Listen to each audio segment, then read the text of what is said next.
Ego थी कि हमारा जवाब दो।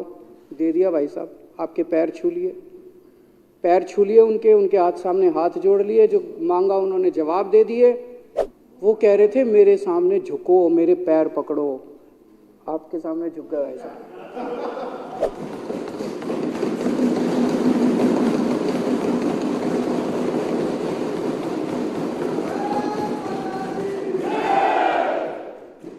आदरणीय अध्यक्ष महोदय, आज इस हाउस में दिल्ली का बजट पेश होना था। केंद्र सरकार ने कल शाम को उस बजट के ऊपर रोक लगा दी।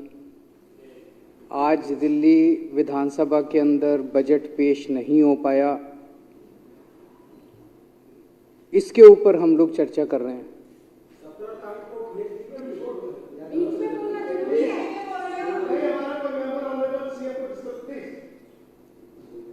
इसके ऊपर हम चर्चा कर रहे हैं।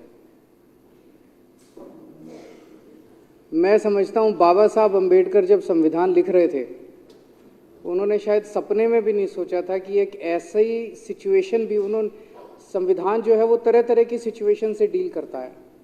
उन्होंने सपने में भी नहीं सोचा था कि एक ऐसी सिचुएशन भी इस देश के अंदर आ सकती है कि केंद्र सरकार किसी राज्य सरकार के बजट को रोक भी सकती है। एक ऐसा कॉन्स्टिट्यूशनल क्राइसिस, मैं तो कहूँगा ये कॉन्स्टिट्यूशनल क्राइसिस भी नहीं है, it is an attack on the constitution of this country. इस देश के संविधान के ऊपर हमला किया गया है। ये कहा जा रहा है, ये डेट्स सारी बताई जा रही हैं।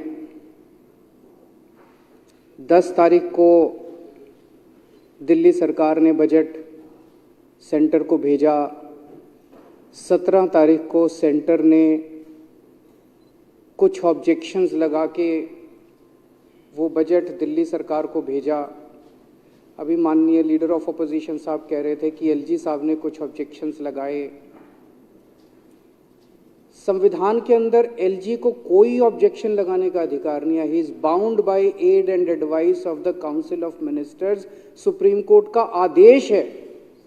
एक मिनट मेरे को पूरा, मैं 1 मिनट पूरी कर लेता हूँ। हाँ, 1 मिनट। लीडर ऑफ अपोजिशन कह रहे हैं ऑब्जेक्शन नहीं, ऑब्जर्वेशन। चलो कोई बात नहीं। सुप्रीम कोर्ट का 2018 का ऑर्डर साफ साफ कहता है, संविधान का आर्टिकल 239AA4 साफ साफ कहता है that lieutenant governor of Delhi और the administrator of Delhi is bound by aid and advice of council of ministers. Delhi के लेफ्टिनेंट गवर्नर जो हैं वो केवल ठप्पा लगाएंगे 3 सब्जेक्ट्स छोड़ के, बाकी सारी चीजों पे उनको बस ठप्पा लगाना है। वो अपनी ऑब्जर्वेशन भी नहीं दे सकते, ऑब्जेक्शन भी नहीं दे सकते, वो फाइल पे कुछ नहीं लिख सकते। उनको फाइल पे लिखने का अधिकार नहीं है। अगर वो फाइल पे कुछ लिखते हैं तो वो संविधान के खिलाफ है। अगर वो फाइल पे लिखते हैं तो वो इस मंदिर का, ये जनतंत्र का जो मंदिर है, इसका अपमान है, इस पूरे हाउस का अपमान है। कुछ कहना है तो ये हाउस कहेगा। ये हाउस किस लिए बैठा है? ये जितने लोग हैं, चाहे ये बीजेपी के हैं, कांग्रेस के हैं, आम आदमी पार्टी, इनको जनता ने चुन के भेजा। फिर ये किस लिए चुने गए हैं? अगर एलजी ने ही दिल्ली चलानी थी तो? अगर केंद्र सरकार के पास बजट भेजा गया, केंद्र सरकार को उसमें आपत्ति करने का कोई अधिकार नहीं है।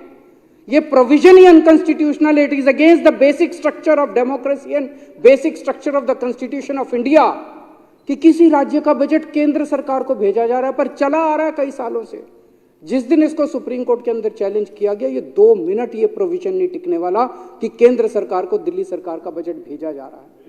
पर एक परंपरा चली आ रही थी, कई सालों से चली आ रही थी। हम भी उस परंपरा को फॉलो कर रहे थे। आज तक दिल्ली के इतिहास में कभी केंद्र सरकार ने कोई ऑब्जेक्शन या ऑब्जर्वेशन नहीं किया। पहली बार ये परंपरा जो है इसको तोड़ा गया। उन्होंने ऑब्जेक्शन लगा के भेजे, ऑब्जर्वेशंस लगा के भेजे। वही अपने आप में असंवैधानिक था। लेकिन हमें लड़ना नहीं है, हम लड़ना नहीं चाहते। हम यहाँ लड़ने नहीं आए, हम काम करने आए हैं। 17 तारीख को उन्होंने भेजा, चीफ सेक्रेटरी के पास भेजा, प्रिंसिपल सेक्रेटरी फाइनेंस के पास भेजा। 3 दिन वो लेके बैठे रहे। अब सारा देश जानता है कि इन अधिकारियों के गर्दन जो है वो केंद्र सरकार और एलजी के अंडर में, रोज जिसको मर्जी सस्पेंड कर देते हैं, सारे डरे बैठे हैं अधिकारी, वो बेचारे क्या करें। तो ऊपर से आदेश आया एमएचए से कि भाई 3 दिन तक लेके बैठे रहो। सोमवार को 20 तारीख को 21 को बजट प्रेजेंट होना था, 20 तारीख को दिन में 2 बजे मंत्री को बताया जाता है जी एमएचए से कुछ ऑब्जेक्शंस आए हैं। तो इन अधिकारियों के खिलाफ तो कार्रवाई होनी चाहिए। फाइल जो है उसके संबंध में उसके बाद बार बार फोन कर रहा है मंत्री, फाइल उसके पास शाम को 6 बजे पुटअप की गई। उसके बाद अफरा तफरी के अंदर मंत्री ने नोट बनाया, जो भी ऑब्जर्वेशन थे। हमारे पास एक ऑप्शन था, हम लड़ लेते, कोर्ट चले जाते कि तुमने ऑब्जर्वेशन कैसे लिखे, हम तुम्हारा, पर मैंने मंत्री को कहा नहीं, हमें लड़ना नहीं है। उन्होंने जो ऑब्जर्वेशन लिखे हैं, 4 ऑब्जर्वेशन थे, चारों का हमने जवाब लिखा, कोई चेंज नहीं किया बजट में, सेम बजट। ईगो थी कि हमारा जवाब दो, दे दिया भाई साहब, आपके पैर छू लिए उनके हाथ सामने हाथ जोड़ लिए, जो मांगा उन्होंने जवाब दे दिए। क्या मिल गया? एक मिनट सर, एक मिनट। आप ही की जिंदाबाद है सर, पूरी आप ही हो बस, और तो बाकी तो हम तो ऐसे ही हैं। क्या मिला इससे? यही मिला जो ये भी कह रहे हैं जिंदाबाद, बस ये राजनीति है, अहंकार है।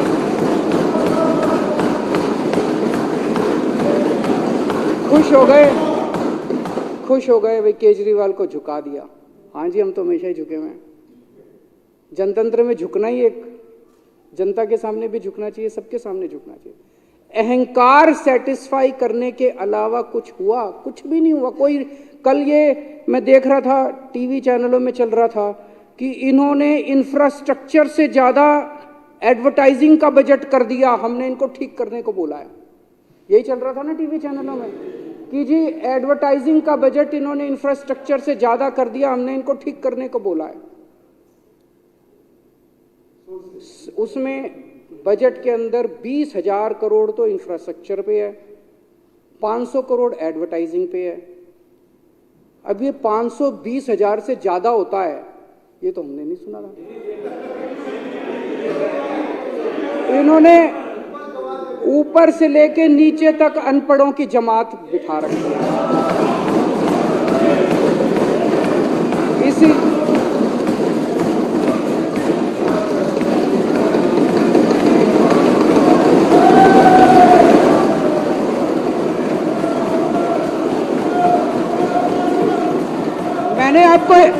मैंने आपके नेता को नहीं कहा, आपको कैसे लगा उसको बोला है?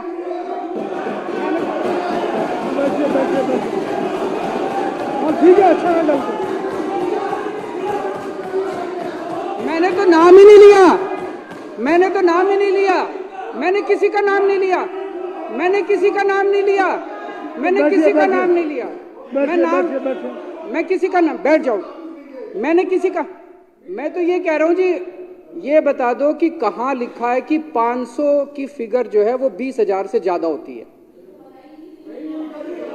ये तो कहीं नहीं लिखा। तो मैं कह रहा हूं भाई, जो पूरी की पूरी अनपढ़ों की जमात बिठा रखी है, पढ़े लिखे लोगों को बिठाओ वहां पे, ताकि वो कम से कम बजट पढ़ने की क्षमता तो रखते हो। पता नहीं किसको दे दिया आपने बजट। 500 करोड़ रुपए पिछली साल रखा था, 500 करोड़ रुपए इस साल रखा है, सेम है, सेम टू सेम है, कोई बढ़ाया नहीं हमने, एज इट इज बजट रखा है। कहते हैं कल से चला रखा है बजट, एडवर्टाइजिंग का बजट बढ़ा दिया, एडवर्टाइजिंग का बजट इंफ्रास्ट्रक्चर से ज्यादा, कहां कर दिया? कहीं नहीं करा। आज वो सेम टू सेम बजट हमने कोई चेंज करके नहीं भेजा, जो बजट में लिखा था उसी में से 4 लाइनें कोट कर करके भेज दी। आज एलजी साहब ने भी कल रात को 10:30 बजे लिख दिया अप्रूव्ड। यार ये क्या है यार, तो पहले ही अप्रूव कर देते, क्या जरूरत थी? वो कह रहे थे मेरे सामने झुको, मेरे पैर पकड़ो। आपके सामने झुक गया ऐसा, आप ही प्रभु हो, आप ही सब कुछ हो। मेरी आज इस मंच के, इस हाउस के माध्यम से अपील है, प्रार्थना है प्रधानमंत्री जी को कि प्रधानमंत्री जी हम काम करना चाहते हैं, हम लड़ना नहीं चाहते। हमारी लड़ाई हमारे बस की बात नहीं है, हम बहुत छोटे लोग हैं। राजनीति में हम लड़ने के लिए नहीं आए, हमें राजनीति करनी नहीं आती। इस रोज रोज की लड़ाई से कुछ नहीं निकल रहा। जिस घर में लड़ाई होती है वो घर बर्बाद हो जाते हैं, जिस राज्य में लड़ाई होती है वो राज्य बर्बाद हो जाते हैं, जिस देश में लड़ाई होती है वो देश बर्बाद हो जाते हैं। लड़ाई से किसी का कहाँ भला हुआ है? कभी भला हुआ है? सबसे बना के रखनी चाहिए, सब मिलजुल के काम करेंगे, तरक्की होगी। दिल्ली ने इतना, कल आज मैं अखबारों में पढ़ रहा था, कल हमारे माननीय वित्त मंत्री जी ने इकोनॉमिक सर्वे प्रेजेंट किया, इतनी तरक्की की दिल्ली ने, देश का जो एवरेज है उससे कहीं ज्यादा आगे जाके तरक्की कर रही है दिल्ली। इतनी तरक्की कर रही है, इतनी तरक्की कर रही है। सोचो अगर ये रोज रोज के झगड़े नहीं होते तो 10 गुना तरक्की हो चुकी होती अभी तक जितनी तरक्की है। हमारा डोर स्टेप डिलीवरी राशन करना चाहते थे हम, वो रोक दिया। किसका फायदा हुआ? जो राशन वाले चोरी करते थे, राशन माफिया था, उसका फायदा हुआ। जनता का फायदा तो नहीं हुआ। क्या फायदा हुआ उसका? Door step delivery of ration करने का, रोकने का। दिल्ली के अंदर 17,000 लोगों को डेली हम योगा कराया करते थे। डेली 17,000 लोगों को दिल्ली सरकार फ्री में योगा कराती थी। प्रधानमंत्री जी ने कह के वो योगा क्लासेस बंद करा दी। किसका फायदा हुआ जी? किसी का तो फायदा नहीं हुआ। 17,000 लोगों ने अगर योगा करना बंद कर दिया, आज भी याद करते हैं, मेरे को मिलते हैं, आज भी याद करते हैं। किसका फायदा हुआ? किसी का फायदा नहीं हुआ। हम अपने टीचर्स को, दिल्ली का शिक्षा जो व्यवस्था है उसकी तारीफ पूरे देश के अंदर हो रही है, पूरी दुनिया के अंदर हो रही है। उसका एक बहुत बड़ा कारण है हमारे टीचर्स और हमारे प्रिंसिपल्स ने चमत्कार करके दिखाया है। 60,000 टीचर्स, उन्होंने चमत्कार करके, उनको हम ट्रेनिंग करने के लिए विदेश भेजते हैं, फिनलैंड भेजते हैं। आपने उनकी फिनलैंड की ट्रेनिंग रोक दी। किसका फायदा हुआ? किसी का फायदा नहीं हुआ। गरीबों के बच्चे अच्छे पढ़ना चालू हुए थे, बड़े इतने 75 साल के बाद गरीबों के बच्चों को अच्छी शिक्षा मिलनी चालू हुई थी। क्या फायदा हुआ? टीचर्स की ट्रेनिंग रोकने से किसका फायदा हो रहा है? क्यों लड़ रहे हो हमारे साथ यार? पिछले साल कई महीनों तक मोहल्ला क्लिनिक में टेस्ट की पेमेंट बंद करा दी, रेंट की पेमेंट बंद करा दी, बिजली के बिलों की पेमेंट बंद करा दी, दवाइयों की पेमेंट बंद करा दी। मोहल्ला क्लिनिक में, अस्पतालों में कितने मरीज सफर किए, कितने मरीज सफर किए। किसका फायदा हुआ? किसी का फायदा नहीं हुआ। फरिश्ते स्कीम थी, किसी का एक्सीडेंट हो जाए तो उसको हम फ्री में इलाज कराया करते थे। 13,000 से ज्यादा जान बचा चुके हैं उस स्कीम के अंदर हम लोग। उस स्कीम की पेमेंट बंद करा दी। बताओ, उस स्कीम की पेमेंट बंद करा दी। मरते हुए आदमी को अगर हम जान देने की कोशिश कर रहे थे, उसकी पेमेंट बंद करा दी। किसका फायदा हुआ प्रधानमंत्री जी? अभी जैसा हम लोग देख रहे हैं कि बजट रोक दिया, मेयर के चुनाव बंद करा दिए। मैं प्रधानमंत्री जी से कहना चाहता हूं, आप बहुत बड़े हैं, हम बहुत छोटे हैं। एक छोटी सी दिल्ली चला रहे हैं, हमें अपनी दिल्ली चलाने दो। आप बहुत बड़े हो, बहुत बड़ा काम कर रहे हो, पूरे देश के अंदर काम कर रहे हो। आप अपना काम करो ना, हमें अपना काम करने दो। उनको तकलीफ ये है कि दिल्ली में बार बार आम आदमी पार्टी क्यों जीत रही है। उनको तकलीफ ये है कि बार बार दिल्ली में बीजेपी क्यों हार रही है। मैं प्रधानमंत्री जी को कहना चाहता हूं कि अगर आप दिल्ली जीतना चाहते हो तो मैं आज आपको मंत्र देता हूं दिल्ली जीतने का। दिल्ली जीतने के लिए आपको दिल्ली के लोगों का दिल जीतना पड़ेगा।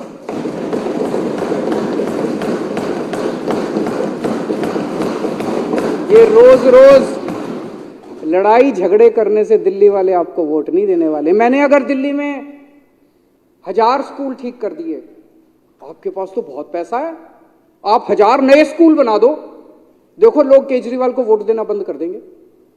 मैंने दिल्ली में 550 मोहल्ला क्लिनिक बना दिया, आप 5,500 मोहल्ला क्लिनिक बना दो। लेकिन अगर आप केजरीवाल के 550 मोहल्ला क्लिनिक रोकने की कोशिश करोगे अगर आप हमारे स्कूलों को रोकने की कोशिश करोगे और फिर सोचोगे मैं दिल्ली जीत लूं, इस जन्म में तो नहीं जीत पाओगे मोदी जी। हमसे लंबी लकीर खींचो, जो काम हमने किए उससे लंबी लकीर खींचो। आज इस पूरे सदन की ओर से मैं प्रधानमंत्री जी को कहना चाहता हूं, हम आपके साथ मिलकर काम करना चाहते हैं, हम आपसे लड़ना नहीं चाहते। हमारे को लड़ाई करनी नहीं आती, हमको राजनीति करनी नहीं आती, हम आपसे मिलकर काम करना चाहते हैं, आपसे सहयोग चाहते हैं। हम बहुत छोटे हैं, जैसे परिवार में होता है। दिल्ली के लोग जो हैं आपके सामने छोटे भाई की तरह हैं, लेकिन अगर कोई बड़ा भाई रोज आके छोटे भाई को 2 थप्पड़ मारेगा, रोज आके उसको डांटेगा, तो छोटा भाई भी बेचारा कब तक बर्दाश्त करेगा।